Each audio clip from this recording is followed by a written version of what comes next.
You know, when we think of a crime scene, we picture yellow tape, maybe some broken glass.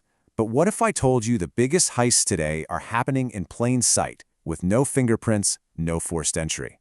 That's what a cyber attack is. It's a digital crime scene, and the person behind it, they're not just some random hacker. They are a professional, and they are following a very, very specific playbook. But here's the thing that's really chilling. Most of the time, these attackers don't have to kick down any digital doors. The victim, well, they often just hand over the key without even realizing it. The whole thing starts not with a big explosion, but with a simple, quiet, and very deceptive click. So how does this actually play out? Let's get into it. We're going to start our autopsy right here by dissecting the anatomy of this modern threat. Because what makes today's ransomware so much more dangerous than what we've seen in the past? Well, the game has totally changed. See, old-school ransomware was pretty straightforward. It was like a digital mugging, right? It locked your files and you had to pay to get the key. But modern ransomware, it plays a much, much dirtier game. First, they sneak in and steal your most sensitive data. Then they encrypt your files. This is what we call double extortion.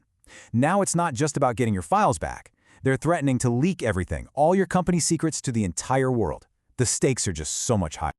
Okay, so where does an attack on this scale even begin? Let's go all the way back to the start and trace that very first step, the moment they get in.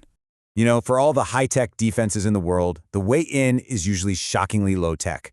It starts with a message that's designed to exploit the one vulnerability that no software patch can ever fix, our own human trust. And here it is. This is the bait. At a glance, this looks totally normal, right? A legitimate quote request, something you'd see in your inbox any day of the week. This is a classic tactic used by huge groups like Conti and Klopp. It looks harmless. But that little attachment, that innocent-looking Excel file, that's the weapon. And now, here's the trap.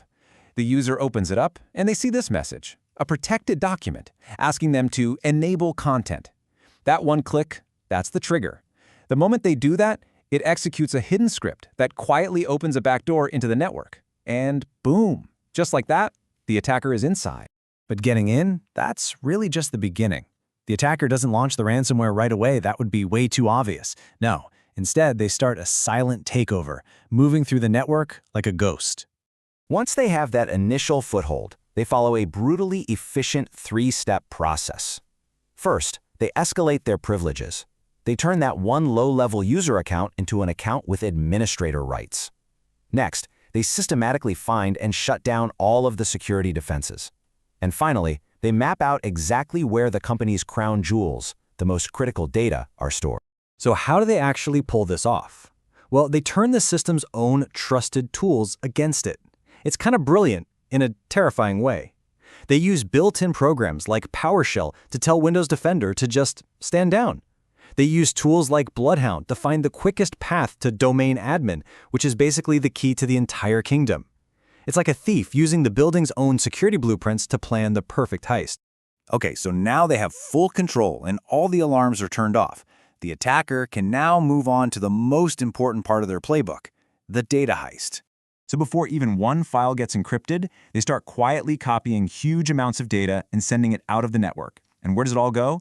Not to some shady-looking server. Nope. It goes to perfectly normal, legitimate cloud storage services like Megasync or Anon Files. They use common tools like rclone, which makes the whole thing look just like a regular employee backing up some files.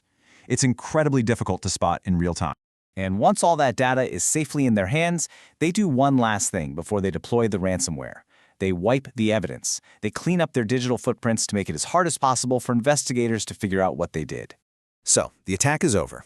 The ransomware is deployed. The damage is done. Now it's time to put on our detective hats. We're standing in the middle of a digital crime scene. So how in the world do we piece together what just happened? This is the #1 challenge for any investigator. The attacker cleared the logs, they deleted their tools. It feels like a dead end. So how can you possibly prove what they did and, more importantly, how they did it? Well, the answer is often buried in the system's own black box recorder, the Windows event logs. See, even if an attacker tries to clear them, the act of clearing the log itself creates a permanent record. These specific event IDs tell the whole story. A normal logon is 4624, but event 4672, special privileges assigned, that's a huge red flag for privilege escalation. And then you have event 1102, the audit log was cleared. That is the digital equivalent of finding a bottle of bleach at a crime scene. It is definitive proof that someone was trying to cover their track. Understanding this playbook is absolutely essential. But, it's only half the battle. So now, let's talk about how we can build a digital fortress that can actually stop these attacks before they get this far. The key here is to move past the idea of a single wall. Modern security is all about having multiple intelligent layers that all work together. We're talking about things like advanced device fingerprinting and behavioral biometrics, so let's break down what these really mean in the fight against these guys. Okay, so behavioral biometrics. This basically analyzes a user's digital body language. It learns your unique rhythm, the way you type, how you move your mouse, even the angle you hold your phone. So imagine a hacker steals your password and takes over your account.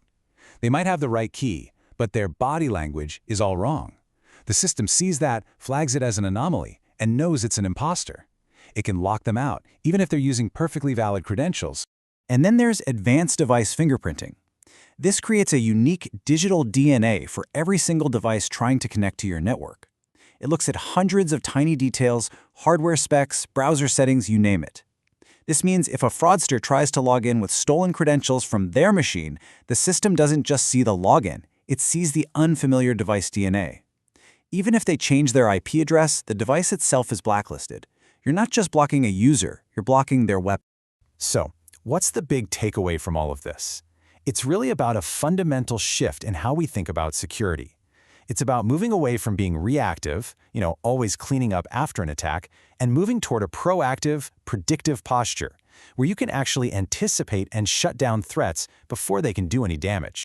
Which really just leaves us with one final thought. In a world where the keys to our entire digital lives can be handed over with a single deceptive click, are your doors truly locked?